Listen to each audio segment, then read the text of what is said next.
There was a time when every light in that building seemed to shine for me. I knew every hallway, every glass wall, every sound of that office. The buzz of the air conditioner, the tap of keyboards, the way people straightened up when they heard my footsteps. Back then, I was Raymond Cole, Regional Director of Ellington Holdings. I had 60 employees under me, a corner office with a skyline view, and a voice that carried weight. One call from me could make or break a decision. But that was 8 years ago. Now, at 58, I was back in the same building, but not as a director. I was cleaning it. Same offices, same corridors, same people, though most were too young to remember me. Only this time, instead of a tailored suit, I wore a navy blue janitor's uniform with someone else's name stitched above the pocket. "Hey, Ray, you missed a spot," one of the younger supervisors called out. I smiled and nodded. "Got it," I said, wringing the mop. It didn't sting anymore, not the way it used to. The pride that once ruled me had been replaced by something quieter. Acceptance. When I lost my job at 50, it wasn't because I failed. The company called it restructuring. That's the polite word they use when they decide you've grown too old for their new vision. My retirement fund disappeared in a failed merger. Then my wife got sick, and every dollar I had went into hospital bills. When she passed, I was left with a few boxes, a rusted sedan, and a name nobody in corporate wanted to remember. I tried to rebuild. I sent out resumes, made calls, tried old contacts. But after months of silence and rejection, I realized something painful. Sometimes, the world moves on without you, and it doesn't look back. So I took the first job I could get. A friend from church knew a cleaning contractor. He offered me a night shift, 6 p.m. to 2 in the morning. Steady, quiet work. It wasn't glamorous, but it was honest. And for a man who'd once lived in boardrooms, there was something humbling about scrubbing the same floors I used to walk with pride. Sometimes, while polishing the glass walls, I caught my reflection. I didn't see a broken man, just a smaller one. Someone who'd folded his pride to fit the life he had now. And still, I told myself every night, work is work. Dignity is in how you do it. One evening, while I was cleaning the boardroom, the new manager walked in. Trevor Hale. Young, polished, sharp as a blade. He couldn't have been more than 35. "Hey, Raymond, right?" he said. "Yes, sir," I replied. He pointed to the corner. "Make sure this place is spotless tomorrow morning. We've got investors coming in."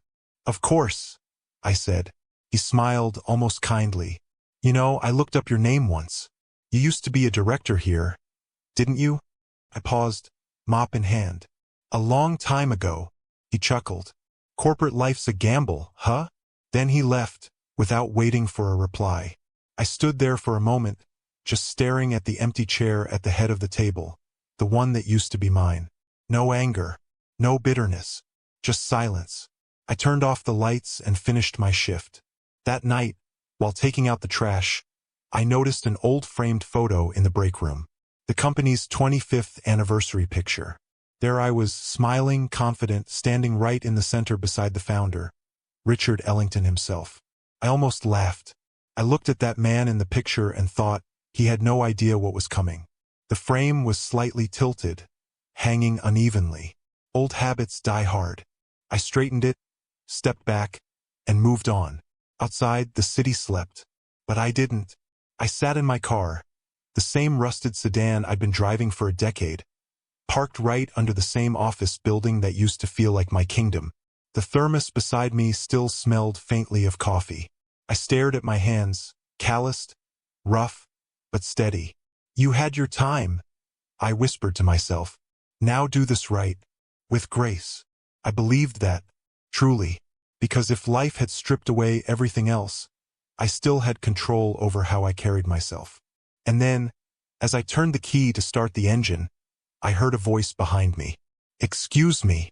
I turned. A man was walking toward me, a little younger than me, maybe mid-40s. Expensive gray coat, confident but kind face. "Do you work here?" he asked. "Maintenance," I said. "Why?" He smiled. "I was just checking something about the building, but you look familiar." I shook my head. "I doubt it." He studied me a little longer, then smiled again. You used to be in management, didn't you? That stopped me. How would you know that? He extended a hand. Because my father used to talk about you. I'm Daniel Ellington. The name hit me like a jolt. Ellington, the founder's son. He nodded. I remember you worked with my father back when the company was expanding overseas. He used to say you were one of the few men who actually built this place. I didn't know what to say. That was a long time ago. He glanced at my uniform. And now you're cleaning it. I smiled faintly. Work's work. Someone's got to keep the place shining. He didn't laugh. He didn't look down on me. He just nodded. Maybe. But something tells me you still have a lot more to offer than a mop and bucket. I didn't understand what he meant then, but I remember his eyes, sharp, thoughtful, almost calculating. He handed me a card. Come by the development office tomorrow. I'd like to talk about something. I took it, still confused. About what? He smiled. About what you really know. And then he walked away into the night. I sat there holding that card, not realizing that this small, random meeting was about to turn everything I'd accepted upside down, because I wasn't done yet, and the world was about to remember the name Raymond Cole. That night I barely slept. The business card sat on my kitchen table like something radioactive, glowing with possibilities I didn't dare believe in. Daniel Ellington, development partner, Ellington Holdings. I must have read the name 100 times. I hadn't stepped foot inside the executive offices in nearly 8 years. And now the founder's son, someone I barely knew, wanted to talk about something. For a while, I told myself not to get my hopes up. People say things in passing all the time. But something in his tone stuck with me. He hadn't looked at me with pity. He'd looked at me like a man looking at a key he didn't realize he needed. The next evening, before my shift, I drove to the address on the card. It wasn't at the main office, it was a separate building, quieter, newer. Ellington Development Partners. When I walked in, the receptionist looked up, confused. Can I help you, sir? I have a meeting, I said, holding up the card. With Daniel Ellington. She checked her schedule, hesitated, then picked up the phone. After a brief call, she nodded. He's expecting you. I don't know what I expected when I entered his office. Maybe a formal handshake, a polite chat, a gentle dismissal. But Daniel stood up, smiling warmly. Raymond, you actually came. I nodded, unsure. Couldn't think of a reason not to. He gestured for me to sit. You built one of this company's best teams back in the day. My father admired you. Said you understood people better than most leaders ever could. That's generous of him, I said. Your father was a good man. Daniel leaned forward. You worked in acquisitions, right? You handled small to mid-size commercial investments. Back then, yes. He nodded. I'm building a new branch of the company. Real estate development. My team's smart, but they're young. They think in numbers, not in people. I need someone who understands the ground. Someone who knows what these deals feel like in real life. I frowned. You're offering me a job? He smiled. I'm offering you a chance to consult. No office politics. No hierarchy. You tell me what you know, what to avoid, and what works. We'll compensate you well. I laughed under my breath. You sure you want your consultant to wear janitor boots? He smiled back. Raymond, I don't care what you wear. I care what you know. Something in his tone. It felt sincere. And for the first time in years, someone was looking at me not as who I had become, but as who I still was. I accepted. It wasn't glamorous. No big desk, no assistants, no nameplate. I still cleaned offices at night. But 3 mornings a week, I met Daniel's team in their new workspace. Young analysts, fresh graduates, full of energy and arrogance. First, they didn't get it. Wait, you're the janitor from Ellington Tower? One of them whispered the first day. I just smiled. And your consultant for the next 3 months. They laughed, politely, but Daniel's sharp glance silenced them. By the second week, the laughter was gone. I wasn't there to impress them. I was there to teach. When they brought up proposals, I listened. Then I quietly pointed out things they missed. Details that numbers didn't show. This property looks cheap, I told them once. But you're forgetting the zoning restrictions. You'll lose 6 months in legal red tape before you can touch it. Another time I said, that land near the river? You're counting it as an asset. But wait until the next flood season. You'll be counting insurance losses instead. They started realizing that my years had value. Not just experience, insight. Slowly, their tone changed. By the end of the first month, they stopped calling me sir sarcastically and started asking real questions. One evening, Daniel asked if I'd stay after the meeting. He poured 2 cups of coffee. You know, he said, most people in your position would have given up years ago. I've seen executives crumble over less. I took the cup, smiled faintly. Losing your title doesn't mean losing your worth. But it takes time to remember that. He nodded. You've been through a lot. I had my pride stripped away, I said quietly. At first, I thought I'd never recover. But then, I realized something. Humility isn't punishment. It's the training ground for strength. He leaned back, thoughtful. I wish more leaders thought like that. Then he said something that stayed with me. Raymond, what if we built something new? Something that belongs to both of us? I stared at him. What do you mean? He smiled. You know this city better than anyone.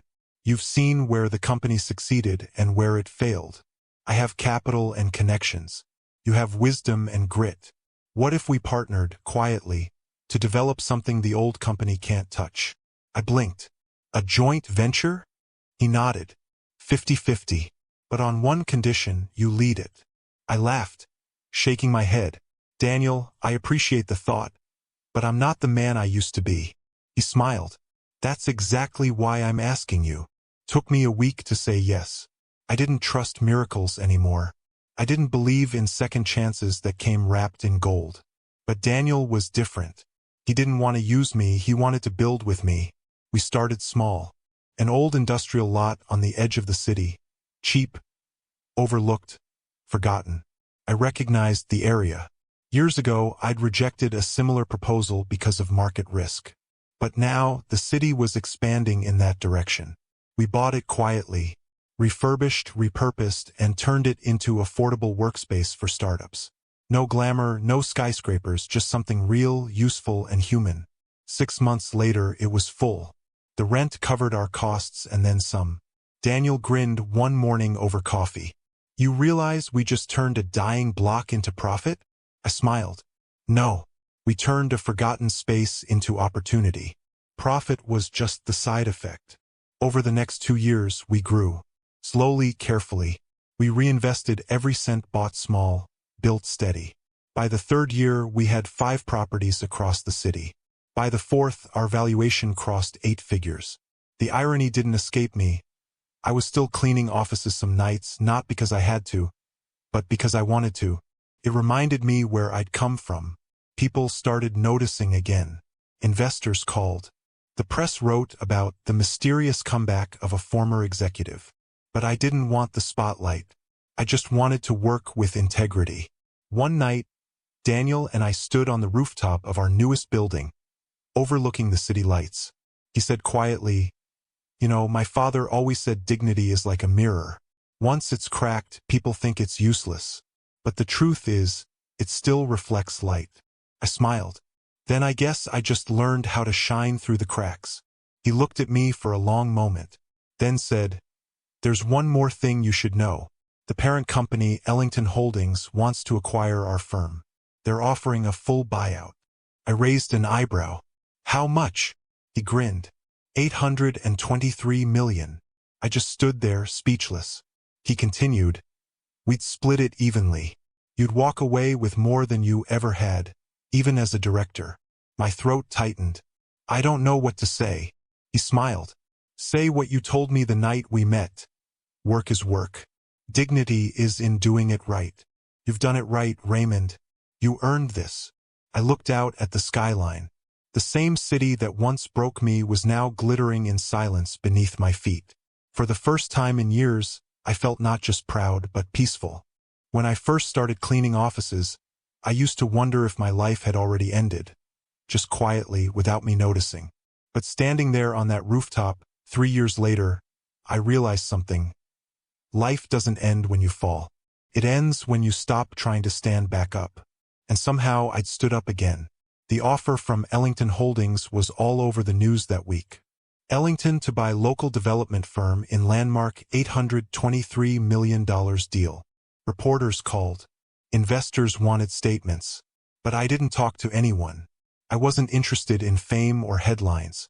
I'd already lived through the noise of success once. It had nearly destroyed me. Daniel, however, was thrilled. He handled the calls, the meetings, the press. But one evening, he asked me to meet him in the same boardroom where we'd held our first deal review. "Ray," he said, closing the door behind us, "they want both of us to sign the final agreement next week." I nodded.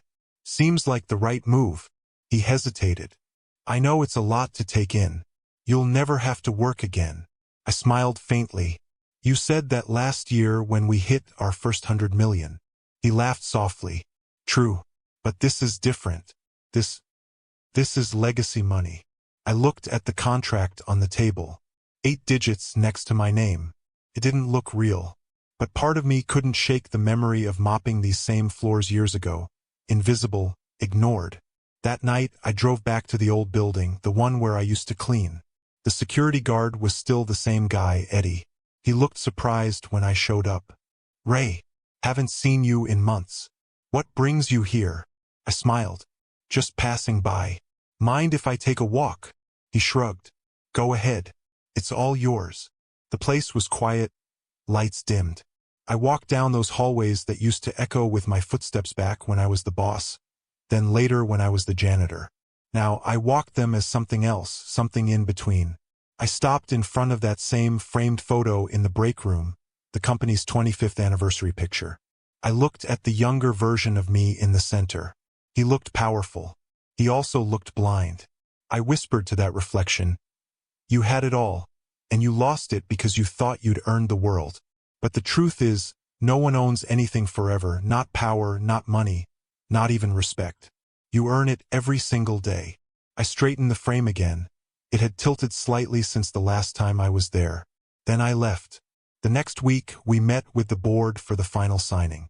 It was surreal walking into Ellington's main office again, except this time, I wasn't the one being dismissed. Trevor Hale, the same manager who once told me to clean the boardroom spotless, was now seated at the far end of the table. When he saw me walk in with Daniel, his expression froze. Daniel greeted everyone, then gestured toward me. "You all know my partner, Raymond Cole." A ripple of whispers went through the room. Trevor blinked, trying to process it.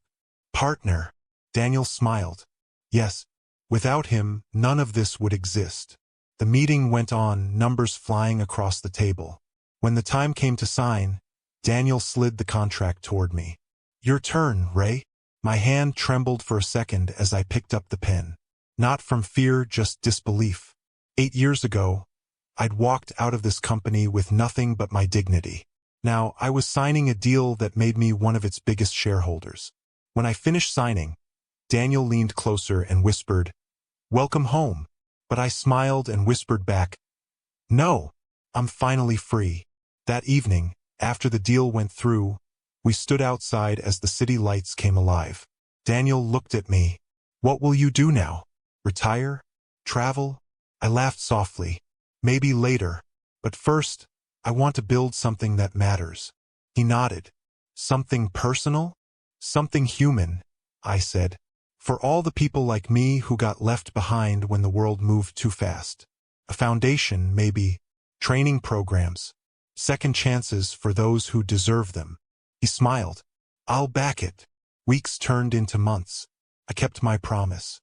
We used part of our profits to start the Renewal Initiative, a program for professionals over 50 who'd lost their jobs but not their spirit. We trained them in new skills, helped them find work, connected them with companies that valued experience over age. Within a year, hundreds of people had been placed in new careers. Every story felt like a mirror of my own. One man, 61, cried when he got his first job back.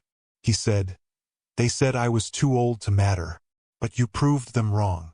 I smiled and told him, "No, you did. I just reminded you to keep going." One afternoon, I received an invitation to speak at a business conference. Ellington Holdings was sponsoring it. They wanted me to share my story. At first, I didn't want to go. I never liked attention. But Daniel insisted. "It's not about the spotlight, Ray," he said. "It's about the message." So, I stood there that day on a stage in front of hundreds of suits and cameras. And I told them the truth. I used to sit in rooms like this, thinking leadership was about control. Then I lost everything, and learned that real leadership begins when you have nothing left to prove. I cleaned offices I once managed. People laughed behind my back. But I learned something that no success ever taught me. Dignity isn't in titles or salaries. It's in how you keep your head high when the world looks down on you. I don't regret losing my old life, because without that fall, I'd never have built the new one. The room was silent. Then came the applause, not polite, not professional, but human. Later that evening, Trevor approached me. He looked uncomfortable. "Raymond, I owe you an apology." I smiled gently. "No, you don't. You did your job, and I did mine." He shook his head.